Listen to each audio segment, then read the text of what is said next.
Hey, welcome to session 10. If you're still with us, you're better than most folks that I've run off by now. And so I'm glad that you, and by the way, have you sent in your money? Have I brought that up recently? Otherwise, they are scrambling this signal and you're not even getting it anyway. So you apparently are paid in and good to go. And we are a little tired of the refund requests. So if you could just kind of, all right, now, I was talking last time about self-awareness, which of course I find to be of enormous interest to everyone that I coach. Rarely do people get tired of self-discovery or talking about themselves for that matter, as witnessed the number of stories I told about me last time. And you probably want more. Hey, where are you going? Sit down. I'm trying to have a seminar. You can't see the unruly crowd that I'm having to deal with here. I'm sure you don't wander around in the middle of your course. My goodness. So, but you're not getting credit, so there's karma that's right in the universe, whereas you are working hard, and we appreciate it. Now, there are some other areas of investigation, self-awareness, that I want to point out. And usually I will have an audience identify these, and so you're sitting there and you're going to want to scream some of these answers, and that is a little bit of the drawback of the online experience. It's not being able to scream loudly during it, but it probably helps other issues. But for instance, we've already talked about the fact that talent is a matter of awareness, so that you know. We've mentioned before that personality is an important thing. Not that because your personality is not something you're just supposed to get over. Your personality is a way that you're wired to process the world. Now, there's no question, can I go ahead and say, you know this, there are things that we need to dial up or dial down about our personalities in certain cases, like some of the humor during the online stuff could go away. But the truth is, you are probably going to have your best ride, and the people around you are going to enjoy you most when you're like you. And so that's the point of knowing what our personality is, so that we know the situations that we flourish in and situations that we probably should maybe ignore. There's also an area that I'm just going to call dark sides. You could link it to this, but it's really bigger than this. It's more specific than that. There's a book by two Harvard professors. Their last names are Cairo, like Egypt, and Dotlich, D-O-T-L-I-C-H. And their book is called Why CEOs Fail. And if you picked up one of my books that Justin talked about a couple of sessions ago, take that book back, get your money back from it, and buy Why CEOs Fail. Because particularly as a leader, if that's your role as leader, these two Harvard professors took a longitudinal study that had been done at the Center for Creative Leadership in Greensboro, North Carolina. It had been done a few decades ago on mid-level managers in American companies who self-sabotaged their career by the choices, by a bunch of things. In other words, they were bright and promising, and they thought they were just going to, they were scheduled to knock the top out, be promoted, and something happened in their career. They derailed. And so there was a study done by this, and these two Harvard professors took the study and then applied it to senior level leaders, CEOs, and developed a taxonomy of pathologies that leaders use to self-sabotage their own careers, their own leadership effectiveness. There are 11 of these, and one of the benefits that Cairo and Dotlich do is in their volume is to give us some helpful suggestions for addressing some of these. I'll give you an example, though. The number one illness, pathology, is arrogance. Leaders who are arrogant. Now, by the way, this is a very difficult illness for the leader to perceive, because the leader usually doesn't see themselves as arrogant. They just see themselves as smarter than everybody else. They have endless capacity to offload if things go wrong. It's their subordinates' issues. or whatever, or they just think that they're particularly gifted and talented or whatever. Failure is about the only thing that works to come against arrogance. The only problem there with failure is, again, the arrogant leader typically can re-script the whole narrative so that it takes themselves out of the chair of responsibility. It's everybody else's fault. I remember there was a young man, some of you are church leaders, church planter leaders, and so there was a church planter. I had been on his advisory group, and for the new work that he's doing, I asked him to come see me one day so that I could resign off that group. I announced it to him and then told him that in a matter of a couple hours he would get letters of resignation from the rest of his advisory group. Actually, all of us on that board were trying to provoke a crisis. We didn't think it would work, and sure enough, we didn't. But the young man asked me, he said, "Why are you resigning?" I said, "Because you're arrogant. We can't do anything to help you. We've tried. We've spent 3 years trying to speak into your life. You're impossible to work with." His response to me was, "Well, I have reasons to think that I'm arrogant, but I don't think I am." And at which case I just said, "I rest my case." I mean, I have no other, I was done for. But you see, that's the arrogant leader's typical response. Y'all got the problem, not me. Arrogance is not the only dark side, although it takes away a lot of people. And when you see it, you have allergic reactions in it with others. You just want to make sure that you're not suffering from the same malady. But you're going to have to be open to feedback if that's true. And you probably aren't arrogant now that I think about it more and more. But there are other people that you might can help with this issue. There are other, like perfectionism, for instance. Perfectionism is a pathology. It keeps grace from breaking out. It keeps growth from breaking out. People who create perfectionist environments around themselves really do hamstring people from being able to take risk, from being able to innovate. There are a whole bunch of fallouts from that. But the key is the perfectionist has to have some people around them that begin to speak words of grace and allow them to fail gently. And sometimes when I'm coaching individuals, I actually try to help them make a few mistakes.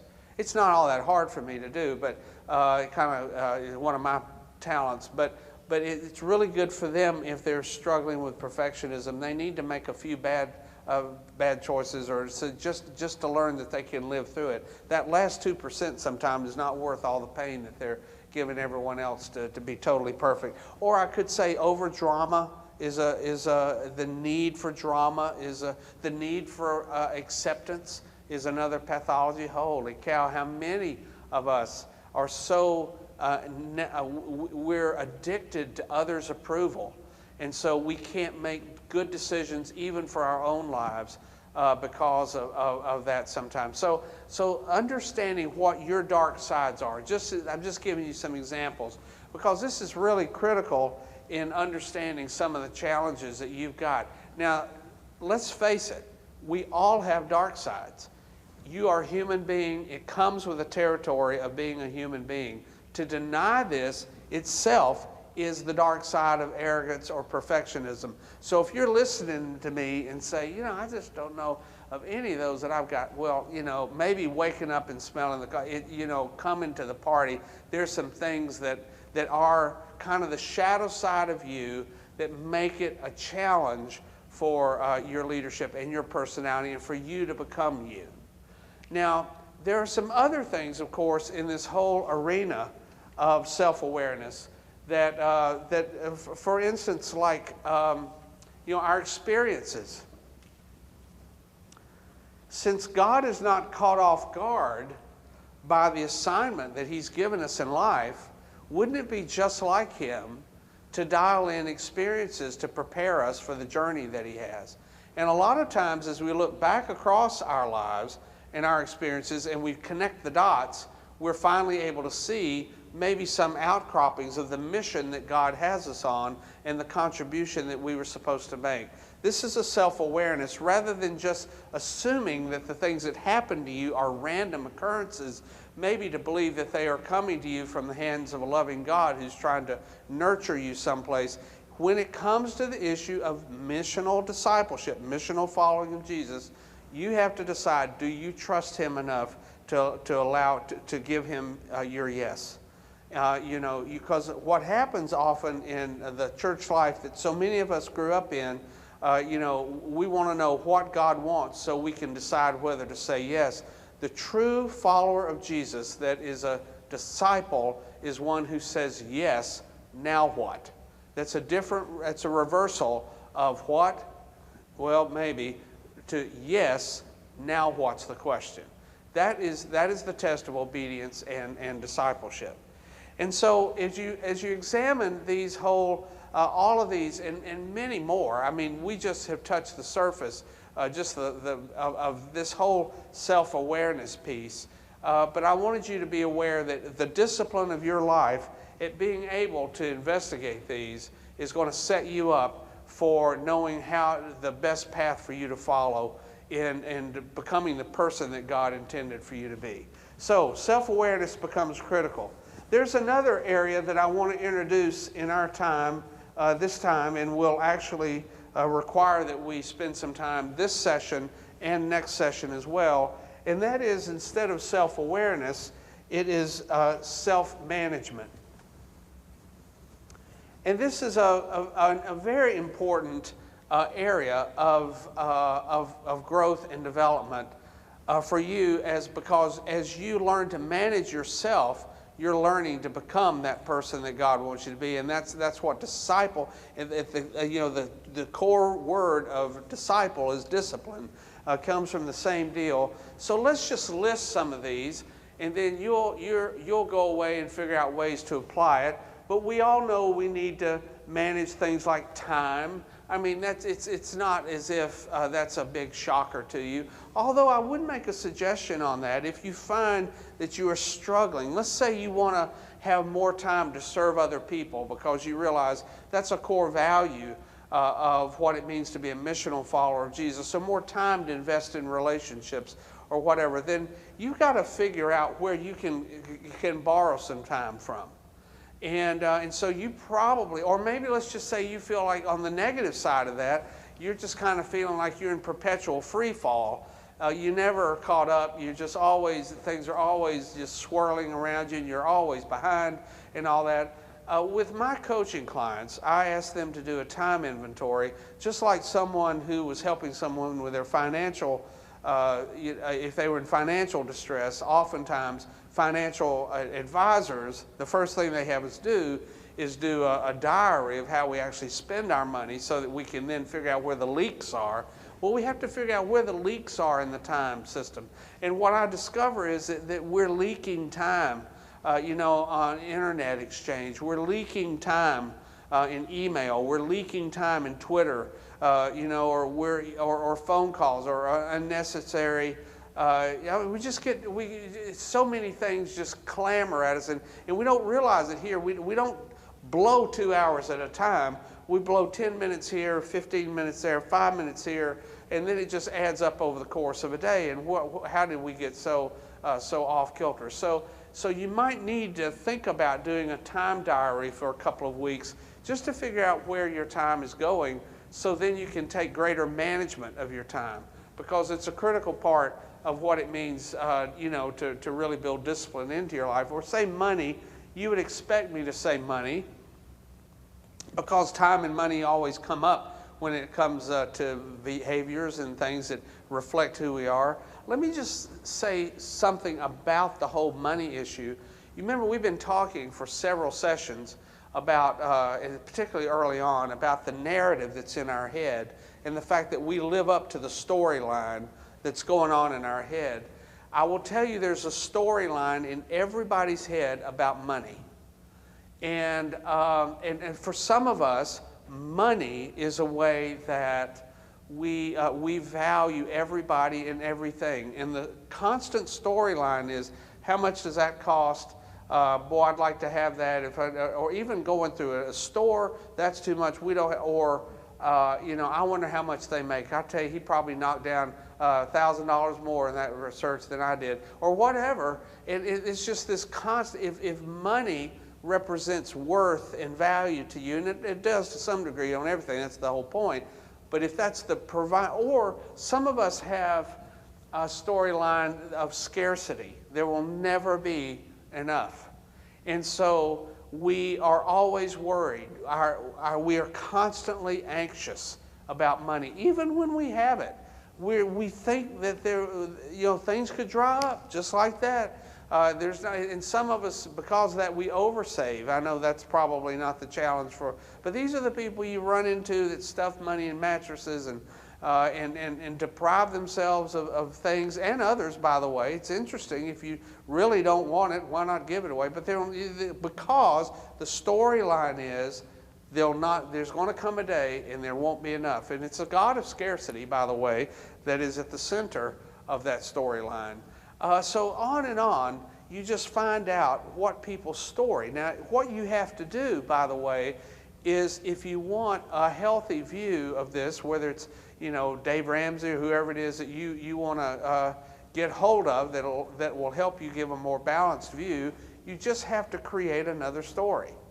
One of the congregations that I'm working with, one of their 7 paths that they've laid out for their folks in terms of just life formation is, and I won't say this well, but they sell it brilliantly, or say it brilliantly, but it's not less is more, but less allows you to do more. And what they're trying to help their folks all do is simplify their lives so that they have less of the strain of keeping up all this stuff that we've got that really owns us.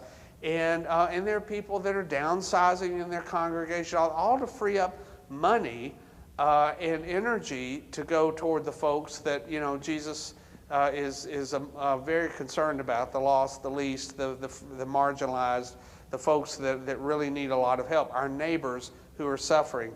And so that's one of the big storylines in their congregation. You're going to have to redo the story. Like if scarcity is an issue, you have to redo the tapes up here that says, I have had enough. God has always provided for me. I will have enough. In other words, you have to do a combative storyline to replace it, and you have to rehearse it. Because you've taken years of laying in those other stories, you have to have an alternative story.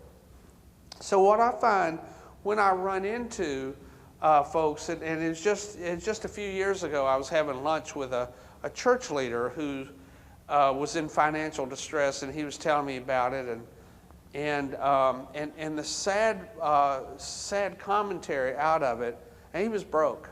I mean, literally, they had just had to cut up credit cards and stuff because he'd maxed out every credit account. The church had loaned him money. The leaders in the church had come together. They had forced them to be turned over, really forced his life over into a financial crisis mode. And he was telling me about his wife's bipolar situation and how she would medicate every condition with